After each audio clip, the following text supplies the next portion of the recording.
예수께서 성령의 능력으로 갈릴리에 돌아가시니 그 소문이 사방에 퍼졌고 친히 그 여러 해당에서 가르치심에 뭇사람에게 칭송을 받으시더라. 아멘. 오늘 제목은 예수 소문에 엇갈린 결과라는 제목으로 함께 말씀의 은혜를 받기를 원합니다. 예루살렘을 떠난 예수님이 사마리아를 통과해서 갈릴리로 가는 그 길을 선택하셨습니다. 사람들이 만들어 놓은 경계선입니다. 그 경계선을 허물기 위해서 의도적으로 사마리아의 길을 선택했다라고 볼 수 있겠습니다. 지난주 이렇게 설교를 하고 나서 사람들이 갖고 있는 경계선에 대해서 많이 생각을 해봤습니다. 경계선을 허문다는 것이 참 쉽지 않구나라는 생각이 들었습니다. 구약에 요나라는 선지자가 있습니다. 그도 민족의 경계선을 뛰어넘지 못했습니다.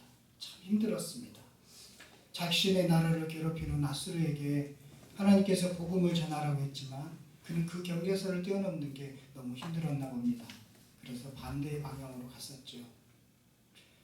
또 신약 성경에 보면 예루살렘 교회가 있습니다. 은혜 많이 받았습니다. 성령 충만해서 회개한 사람들이 모인 교회가 예루살렘 교회입니다.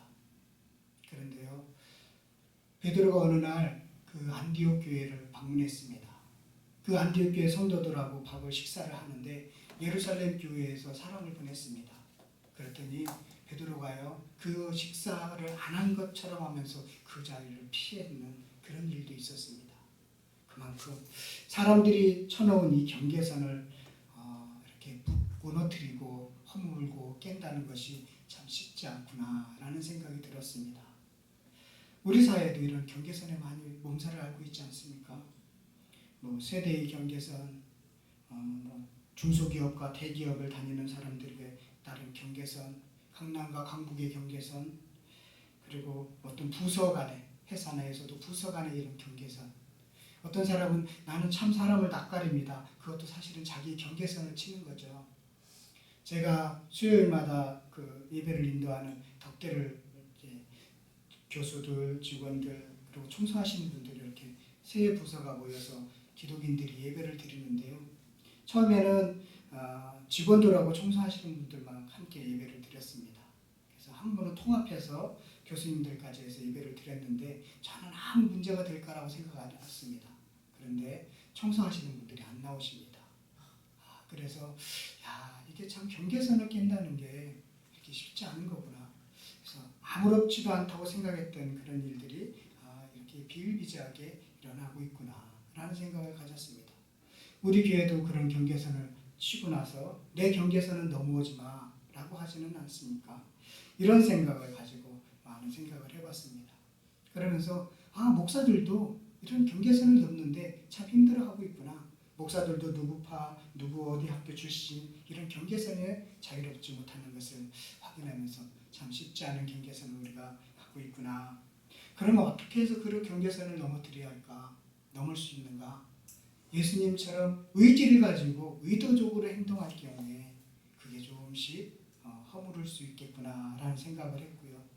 사마리아 여인처럼 참말로 주님을 제대로 만나고 그리고 은혜를 받으면 그 경계선을 허물 수 있겠구나.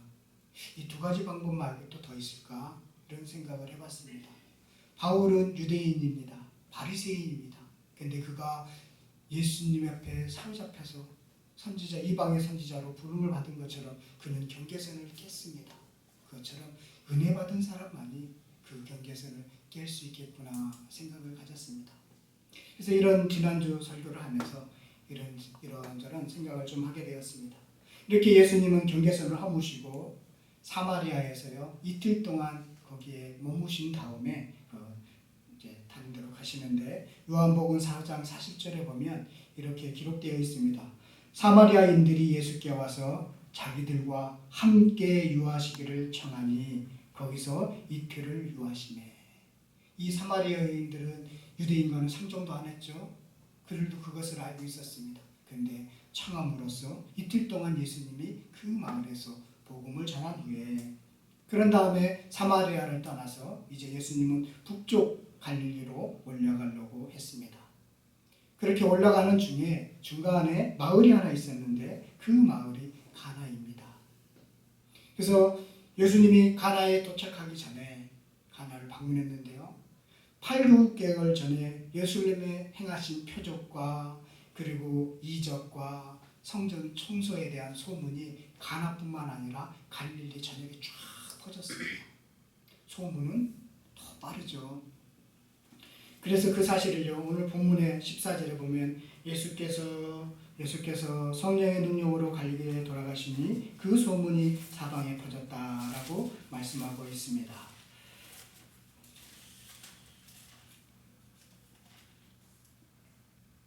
사방에 퍼졌다라고 14절에 그렇게 말씀을 하고 있습니다. 그런데 그 사방에 퍼진 이유가 무엇이냐라는 것에 대해서는 요한복음 4장 47절에 이렇게 기록되어 있습니다. 소문이 퍼진 이유입니다. 갈릴리에 이르심에 갈릴리인들이 그를 영접하니 이는 자기들도 명절에 갔다가 예수께서 명절 중 예루살렘에서 하신 모든 일을 보았습니다. 유월절을 지내기 위해서 갈릴리 사람들이 왔었는데 거기서 행하신 예수님의 행적과 표적을 보시고 성전 청소하시는 것도 보셨겠죠. 그것을 본 사람들이 자기 고향으로 가서 그 예수라는 나사렛 출신 예수라는 사람이 이런 일을 했습니다 라고 소문을 냈다는 것입니다. 그래서 지금 가나뿐만 아니라 갈릴리 전체에 예수에 대한 소문이 퍼져 있었습니다. 그래서 예수님이 갈릴리에 도착하기 전에 이미 소문은 먼저 도착해 있었습니다. 사람들은 예수님에 대해서 반신반의했습니다. 그래서 예수님이 가나에 왔다는 소식을 듣고 가버나움에서 찾아온 왕의 신하의 이야기가 등장합니다. 요한복음 4장 46절에서부터 54절에 기록된 이야기입니다. 그리고 예수님이 이제 가나를 떠서 자기 고향, 자기가 자랐던 자기 고향 나사렛에 가시는데 그 나사렛 동네 사람들한테 배척을 당한 이야기가 16절에서부터 누가복음 4장 16절에서부터 30절에 이렇게 기록되어 있습니다. 이 두 이야기는 예수님이 예루살렘에 행하신 소문에 대한 반응입니다. 그래서 동일한 소문에 대한 두 반응이 나왔는데 그 두 반응에 따라서 엇갈린 결과를 낳게 된다라는 것을 보여주고 있습니다. 첫 번째 반응은 말씀을 믿고 구원에 이른 왕의 신하의 이야기입니다. 요한복음 4장 46절에서부터 54절까지 기록된 이야기입니다. 자, 예수님이 이제 갈릴리로 가는 도중에 가나에 방문했습니다. 가나는 처음 표적을 행하신 곳입니다. 물로 포도주를 만드신 그런 동네였습니다. 예수님이 가나에 임하셨다는 소문이 이렇게 퍼지기 시작했습니다.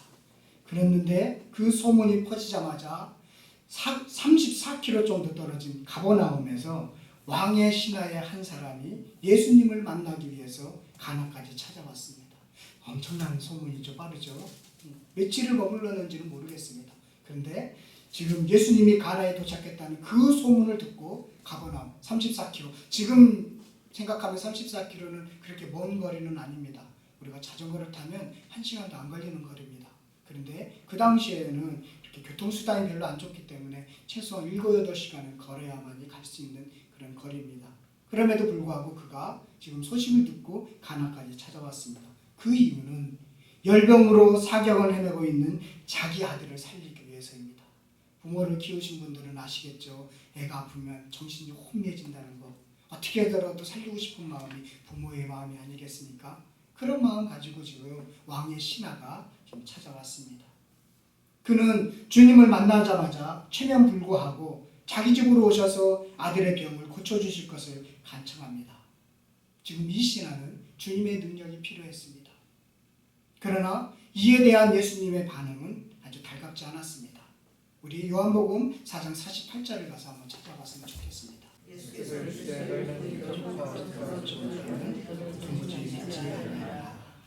이렇게 하면서 지금 그 왕의 신하를 환영하지 않습니다. 도무지 믿지 않는다는 것은요, 이건 좀 자존심을 건드리는 표현입니다. 지금 당신의 믿음은 저급한 믿음을 갖고 있습니다. 그런 표현이기도 합니다. 마치 그 나만 장군이 엘리사를 찾아왔습니다. 문둥병을 고치기 위해서 찾아왔는데 문전박대하잖아요. 그런 기분과 비슷합니다. 한마디로 왕의 신하의 믿음은 바른 믿음이 아니라는 것입니다. 자신의 병만 낫게 하기 위해서 예수님을 필요로 하는 것은 그 신앙은, 그 믿음은 무속 신앙과 비슷하다라는 것입니다. 이방인의 믿음이라는 것입니다. 자신의 목적을 성취하기만 하면 된다는 식의 믿음이라는 것이죠. 그런 표현을 담겨져 있습니다. 여러분, 유명한 정치인이나 아주 잘 나가는 연예인들이, 인기 절정에 있는 연예인들이 어떤 소문난 무속인을 찾아가는 이야기들을 우리 가끔 듣지 않습니까? 그런데 무속신앙의 요체는요, 자신은 그대로 있습니다. 자신은 그대로 있고 신의 마음을 돌이키는 것이 무속신앙의 요체입니다. 그래서 자신의 재물이나 능력으로 신을 달래고 얼러서 자신의 미칠 애군을 그렇게 물리치거나 면하거나 자기의 소원을 성취하는 것, 이것이 무속신앙의 목적입니다. 그런데 반면에 기독교 신앙은 절대자이신 하나님 앞에서 자기 자신이 거듭나는 것입니다. 거듭나서 자기의 뜻을 접고 하나님의 뜻을 받아들이는 것, 이것이 바로 기독교 신앙의 요체입니다. 이 차이가 있습니다. 그런데 왕의 신하가 지금 예수님을 찾아온 것은 그런 무속신앙, 이방인 신앙과 흡사하다는 것입니다. 그러기에 그의 마음을 꿰뚫어 보신 예수님은 그를 책망하셨습니다. 이런 질책에도 불구하고 아들을 죽기 전에 예수님께서 자기 집으로 오실 것을 간곡하게 요청을 합니다. 이런 왕의 태도에 예수님은요, 가나 네 아들이 살아있다 라고 응대하셨습니다. 그가 처음에 예수님을 찾아온 것은 이방인의 믿음을 가지고 찾아왔습니다. 자신의 목적을 성취하기 위해서 예수님을 찾아왔습니다. 예수님을 믿어서 내 자신이 변화되어야 되겠지, 내 생각을 바꿔야 되겠지라는 것이 아니었습니다. 자기 아들만 살리면 되는, 예수님의 능력으로 자기 아들만 살리면 되는 이방 신앙을 가지고 찾아왔습니다. 그러나 예수님은 그를 꿰뚫어 보시고 질책하면서도 그의 겸손한 모습에 가라 네 아들이 살았다라고 응대를 하십니다. 왕의 신하가 주님의 말씀을 믿고 자기 집으로 돌아갔습니다. 마침 길을 가는 도중에 하인을 만났는데 아들이 멀쩡히 살아났다는 소식을 듣습니다. 언제 그런 일이 있었는지 따져보니까 예수님께서 내 아들이 살았다고 말씀하시는 바로 그 시각이었습니다. 이에 대한 왕의 신하, 이 뒤가 중요합니다. 왕의 신하는 어떤 변화가 있었는가? 53절을 다 같이 한번 읽어보도록 하겠습니다. 시작.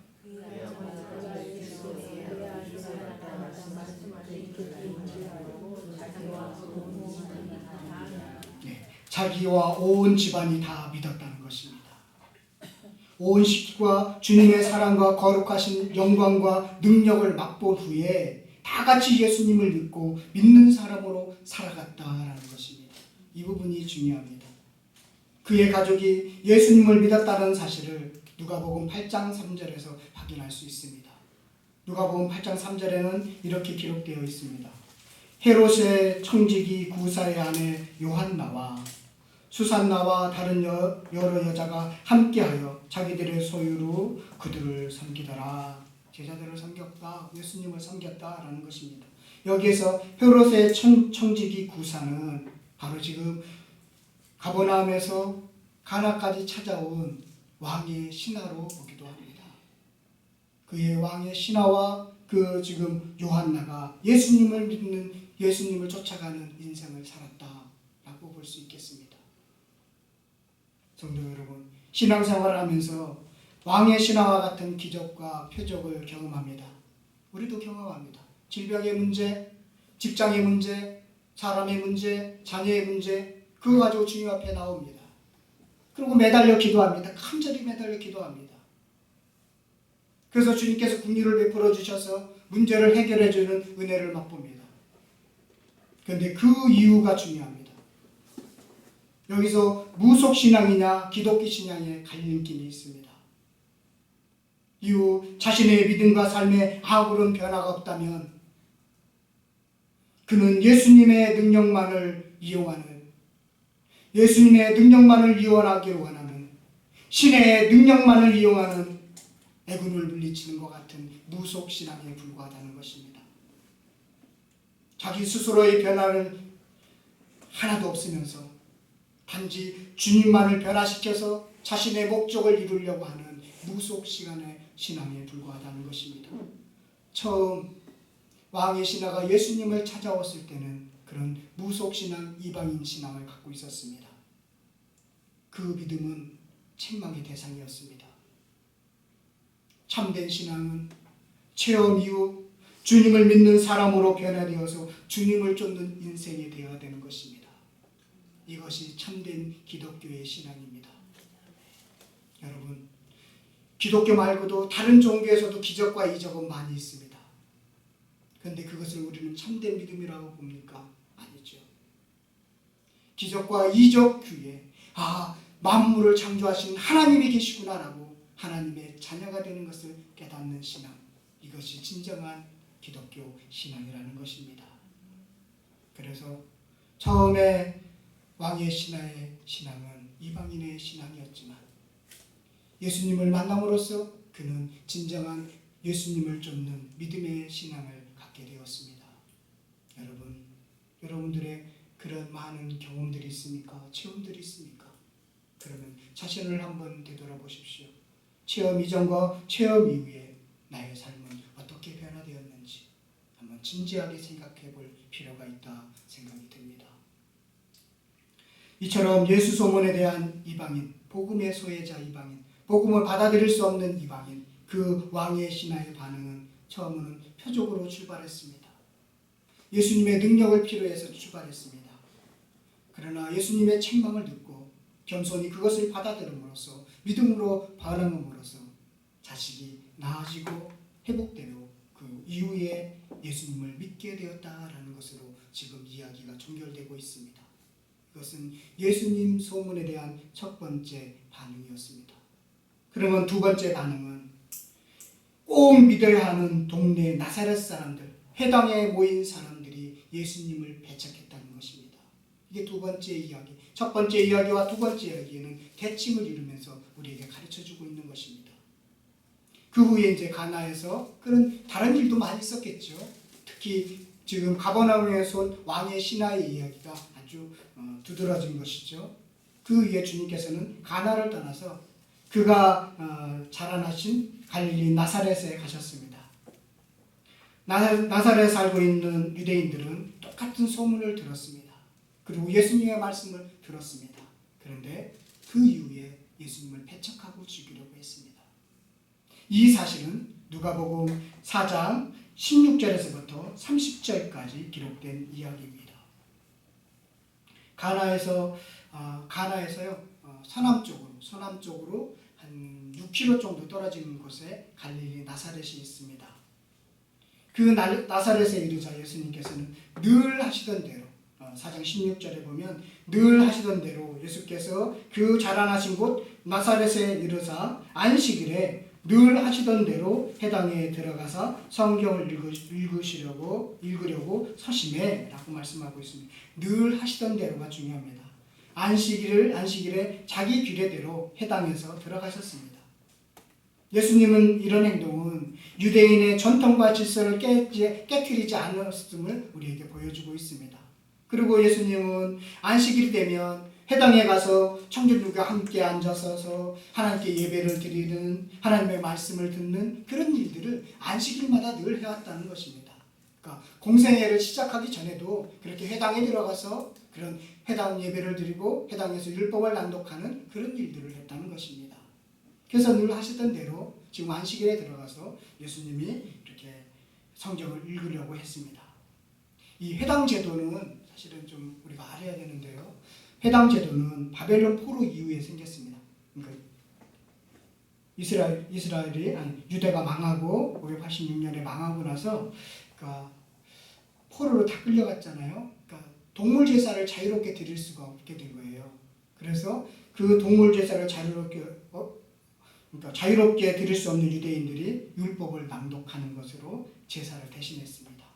그래서 회당에서 이렇게 모여서 남자 10명만 있으면 회당을 만들었거든요. 남자 10명만 있으면 회당을 만들었는데 회당에 모여서 율법을 이렇게 낭독하고 그리고 아주 유연하고 자유로운 토론도 하고 그리고 기도도 하고 구제도 하고 이런 성전을 대신하는 그런 기능을 감당했습니다.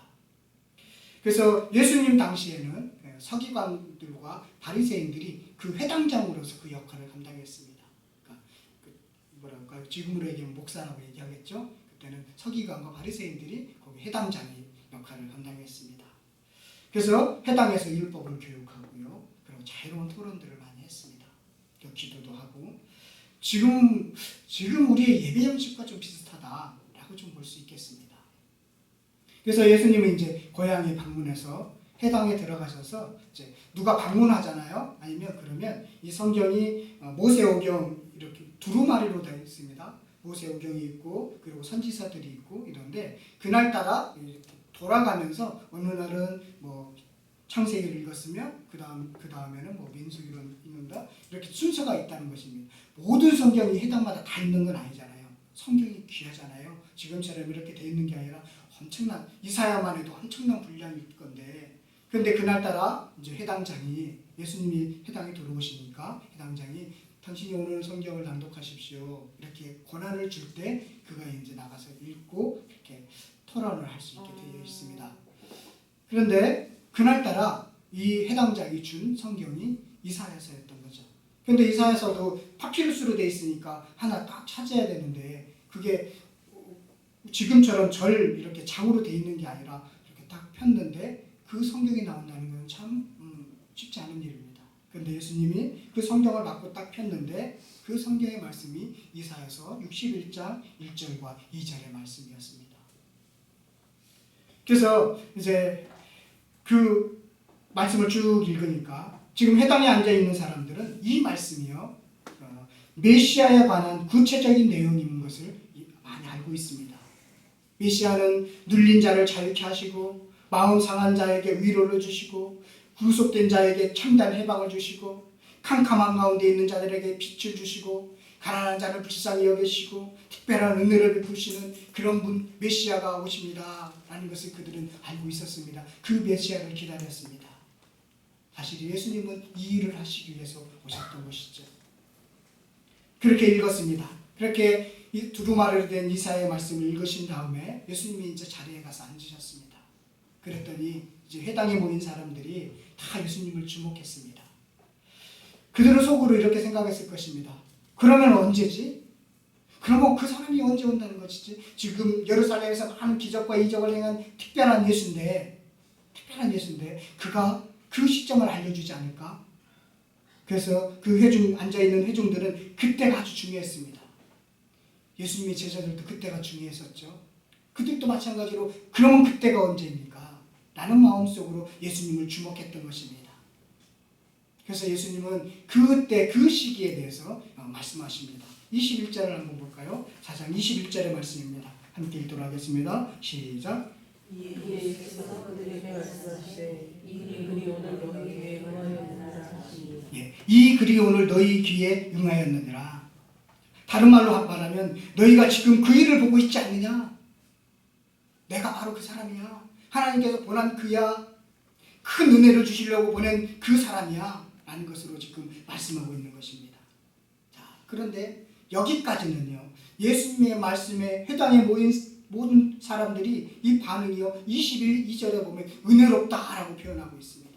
그의 말에 놀라고 은혜롭습니다라고 여겼습니다. 여기까지는 참 좋았습니다. 그러면서 회당에 모인 사람들은 예수님에 대한 입장을 정립했습니다. 은혜스럽긴 하지만 그는 소문을 듣고 오시기 전에 이미 입장을 정리한 것 같습니다. 그는 메시아는 아니고 요셉의 아들이지 라고 입장은 정리했던 것 같습니다. 그의 말은 참 은혜스럽네. 그러나 그는 메시아가 아니야. 그는 요셉의 아들이야 라고 입장을 정리했던 것입니다. 그에 대해서 이제 그들의 잘못된 입장 정리에 대해서 예수님은 구약의 말씀을 가지고 그들에게 직책을 합니다. 지적을 하는 것입니다. 그들은 당연히 예수님을 메시아로 알아봐야 되는 유대인들입니다. 말씀을 받은 사람들입니다. 그런데 진정한 메시아가 왔는데 그들은 그 예수님을 메시아로 보지 못하고 요셉의 아들로 보고 있다는 것입니다. 그래서 예수님은 그들에게 질책하면서 어떤 말씀을 하시느냐면 선지자가 고향에서 환영을 받지 못하지 라고 말씀하면서 구약에 있는 엘리야 그때 있었던 사람들의 이야기를 꺼내면서 선지자가 왜 고향에서 환영을 받지 못하는지에 대해서 알려주고 있습니다. 예수님이 유대인으로 왔지만 가장 가까운 유대인 동네 사람들이 예수님을 메시아로 보지 못하는 것에 대해서 질책하고 있는 것입니다. 그러면서 예수님은 지금 엘리야가 3년 6개월 동안 감옥에 들었습니다. 엘리야 시대에 이스라엘에는 많은 과부들이 있지만 엘리야가 그 중에 한 과부에도 보내받지 않고 이방에 사는 자기 땅이 아닌 시돈 땅에 사는 살았다 늙은 과부에게 하나님께서는 엘리야를 맡겼습니다. 그래서 그 과부로부터 공개를 받아서 과부도 살고 엘리야도 살았다라는 이야기를 합니다. 그런 다음에 엘리사 시대에도 이스라엘 시대에는 이스라엘에 나병 환자들이 많이 있었습니다. 그런데 나병 환자 중에 깨끗함을 받은 사람은 오직 이방 사람 나아만이었다라고 말씀하고 있습니다. 누가 더 깨끗함을 받아야 되죠? 누가 더 그 엘리야가 어려움을 받으면 누구에게 더 위탁해야 되겠죠? 이스라엘 사람이었지만 하나님께서는 그들에게 의탁하지 않았습니다. 나병으로 많은 사람들이 걸렸지만 깨끗하게 하신 분은 바로 나아만 장군뿐이었습니다라는 이야기를 합니다. 그러면서 당연히 알아봐야 되는 이스라엘 백성들, 당연히 하나님의 은혜를 받아야 되는 그 백성들에게는 은혜를 받지 못하도록 했다. 구원의 은혜를 주시지 않았다. 건방지고 교만한 그들에게는 은혜를 미치지 않았다라고 말씀하시는 것입니다. 이 말씀을 하실 때 그 전까지는 좋았습니다. 말씀에 대해서 이야기할 때는 좋았습니다. 이 말씀을 하실 때 회당에 있는 사람들이 예수님의 말씀이 자신들을 향한다는 생각에 분개했습니다. 그들은 예수님의 말씀을 듣고 회개한 것이 아니었습니다. 책망을 받을 때 회개하는 것이 아니라 무엇이 어쩌고째? 지금 나에게 지금 지적하고 있어. 하나님의 말씀을 이야기할 때는 가만히 있었던 그 사람들이 직접 자기의 잘못된 것을 지적할 때 그들은 분개하면서 일어났습니다.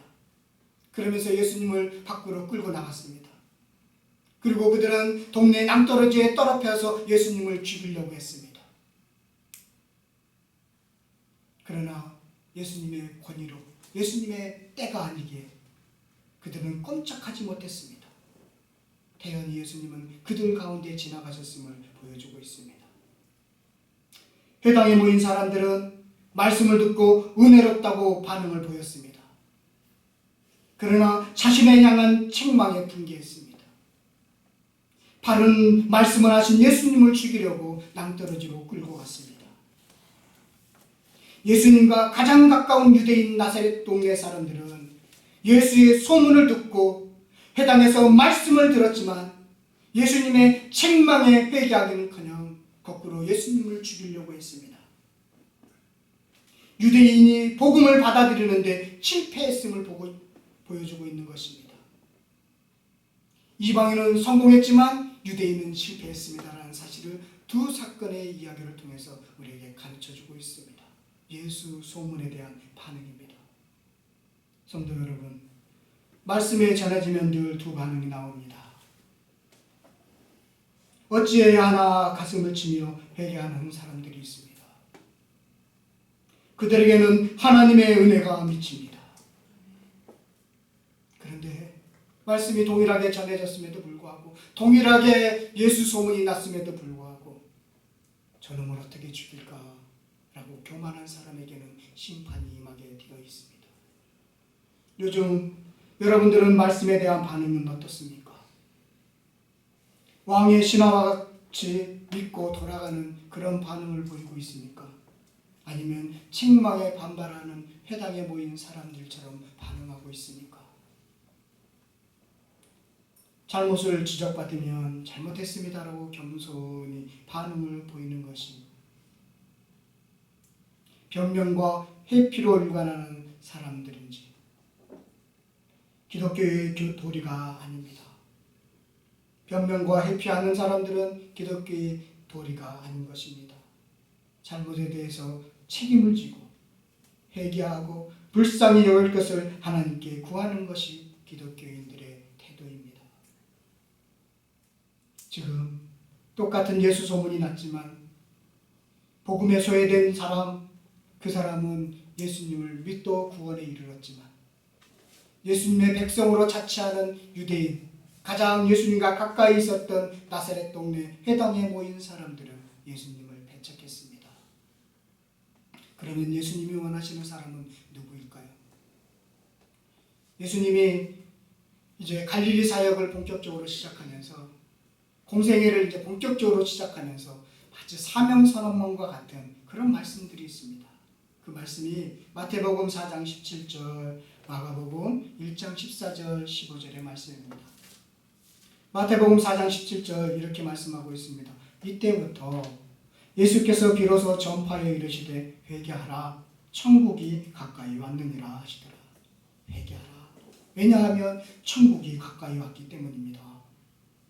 그러면서 예수님이 하나님의 일을 하심을 보여주고 있는데 마태복음 4장 23절에 예수께서 온 갈릴리에 두루 다니사 그들의 회당에서 가르치시며 천국 복음을 전파하시며 백성 중에 모든 병과 모든 악한 것을 고치시니 이것이 바로 천국이 임했을 때 예수 그리스도가 하시는 사역입니다.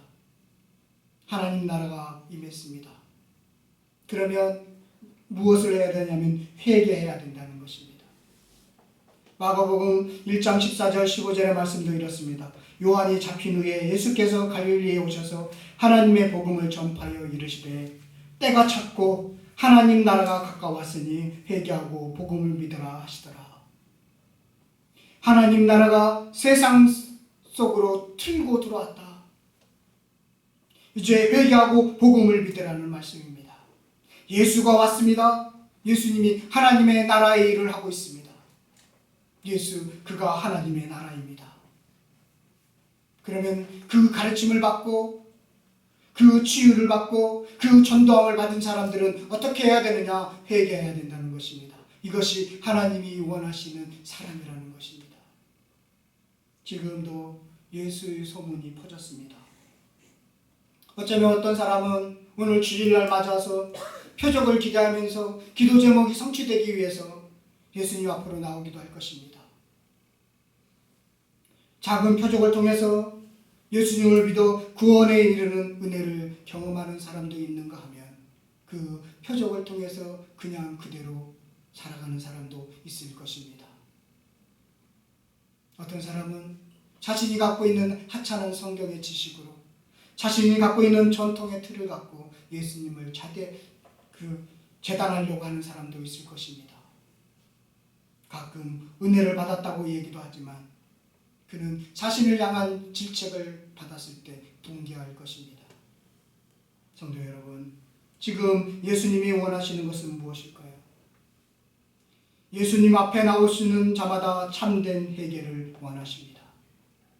말씀을 듣고 그 말씀에 참된 회개로 반응을 보이시는 것을 예수님께서 원하신다는 것을 오늘 말씀을 통해서 꼭 기억하시기를 바라겠습니다.